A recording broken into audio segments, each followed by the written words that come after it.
Diffraction. Diffraction के phenomena को आज हम यहाँ पर समझेंगे। डिफ्रैक्शन होता क्या है? डिफ्रैक्शन को समझने के लिए यहाँ पर मैंने छोटे से सिंपल केसेस बनाए हैं। यहाँ पर मैंने एक सोर्स रखा है और सोर्स के सामने स्क्रीन है। दोनों केसेस में यहाँ पर भी सोर्स है, सोर्स के सामने स्क्रीन है। इधर सोर्स के सामने हमने एक छोटा सा अपर्चर रख दिया है, एक स्लिट रख दी है, और यहाँ पर सोर्स के सामने एक छोटा सा ऑब्स्टेकल रख दिया है।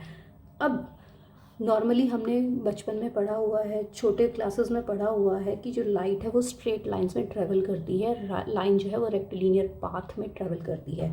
अगर लाइट स्ट्रेट लाइंस में ट्रेवल करे तो क्या होना चाहिए? यहाँ से क्रॉस करेगी, यहाँ पहुँच गई, यहाँ से क्रॉस करेगी, यहाँ पहुँचेगी, यहाँ से क्रॉस करेगी, यहाँ पहुँचेगी। लेकिन जब यहाँ से क्रॉस करेगी तो इस रुकावट की वजह से वो वापस रिफ्लेक्ट हो जाएगी और उस वजह से आगे लाइट नहीं जाएगी। तो आइडल केस ये कहता है कि यहाँ से यहाँ तक जहाँ लाइट पहुँच रही है वहाँ पर आपको रोशनी मिलनी चाहिए, इल्यूमिनेशन मिलना चाहिए, और जो ऊपर और नीचे का हिस्सा है वहाँ पर आपको अंधेरा मिलना चाहिए, जिसे हम ज्योमेट्रिकल शैडो रीजन बोलते हैं।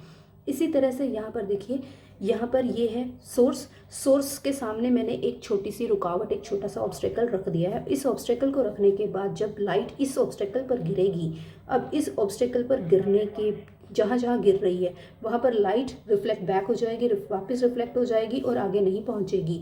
लेकिन इसके जो कॉर्नर्स हैं, कॉर्नर्स और कॉर्नर्स के बाद अगर हम बात करें तो लाइट क्या होगी? आगे ट्रैवल करेगी, और आगे ट्रैवल करने की वजह से जहाँ जहाँ पर लाइट पहुंच रही है स्क्रीन के ऊपर वहाँ पर हमें रोशनी मिलनी चाहिए, इल्यूमिनेशन मिलना चाहिए, और जहाँ जहाँ पर लाइट नहीं पहुँच पा रही है वहाँ पर हमें अंधेरा या शेडो रीजन मिलना चाहिए।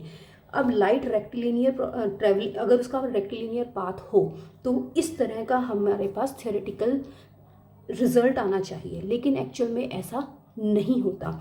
इसका मतलब कि कुछ फिनोमिना है जो रेक्टिलिनियर पाथ ट्रेवल करती हुई लाइट में कहीं कुछ बेंडिंग लेकर आ रहा है। तो ग्रिमाल्डी एक साइंटिस्ट था, 1618 से 1663, 17वीं सेंचुरी का एक साइंटिस्ट था जो इटली का था। उसने इस चीज़ को ऑब्जर्व किया। अब अगर हम इसको डिफ्रैक्शन ऑफ लाइट की बात करें, अगर हमने डिफ्रैक्शन ऑफ साउंड की भी बात की, डिफ्रैक्शन ऑफ साउंड के केस में क्या होता है कि मान लीजिए हम एक रूम में बैठे हैं और दूसरे रूम में कोई और बैठा है, हमने एक रूम से आवाज़ लगाई तो दूसरे रूम वाले को वो आवाज़ पहुंच जाएगी। लेकिन अगर हम लाइट की बात करें, लाइट हमने एक बल्ब जो है एक कमरे में लगाया तो उसकी रोशनी जो दूसरे कमरे तक नहीं भी पहुंच सकती, नहीं भी पहुंचेगी। होता क्या है कि डिफ्रैक्शन होने के लिए जो मेन कंडीशन है, मेन बात जो कंडीशन है वो ये है कि जो आपका ऑब्स्टेकल है या फिर आपका जो अपर्चर है उनका जो साइज़ है that should be comparable to the wavelength of wave. जो भी आपकी वेव है, चाहे वो लाइट वेव है चाहे वो साउंड वेव है। In case of sound waves आपको मालूम है कि जो साउंड वेव्स है उनकी वेवलेंथ मीटर्स में होती है, इसलिए आपको मालूम है खिड़की दरवाजे हमारे मीटर्स में हैं, तो वो कंपेरेबल है साउंड के वेव्स के। इसीलिए साउंड उनसे बेंड होती है, उनसे टकराने के बाद बेंड होकर दूसरे कमरे तक या दूसरे जगह तक पहुंच जाती है। लेकिन अगर लाइट की बात करें तो लाइट की जो विजिबल लाइट है, विजिबल लाइट की वेवलेंथ होती है it is about 4000 to 7000 angstrom.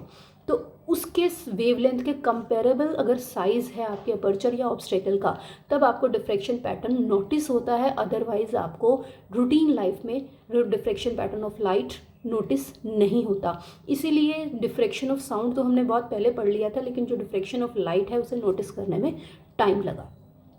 तो आपका यही जो ऑब्स्टेकल या अपर्चर से टकराकर लाइट का बेंड कर उस ज्योमेट्रिकल शेडो रीजन में पहुंचना, जहां पर अगर थ्योरेटिकल बात करें तो वहां पर टोटल अंधेरा होना चाहिए, लेकिन अंधेरा ना होकर वहां पर भी रोशनी पहुंच रही है। इसी फिनोमिना को हम डिफ्रैक्शन कहते हैं।